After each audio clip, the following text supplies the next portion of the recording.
तर असा होता हा एक्सपेरिमेंट. जर आपल्याला ह्या पाण्याला जर न्यूट्रल करायचं असेल तर यात आपल्याला लिंबू टाकावं लागेल. त्यासाठी आपण लिंबू घेऊन आलेलो आहोत, ते टाकून बघू आता.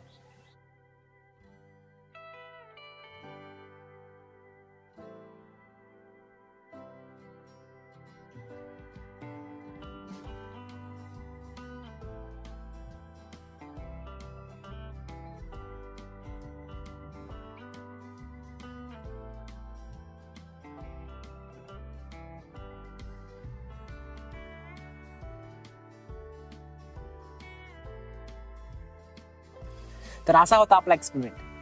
हा एक्सपेरिमेंट तुम्हाला कसा वाटला कमेंट करून नक्की सांगा, आणि आवडला असेल तर व्हिडिओला लाईक करून टाका.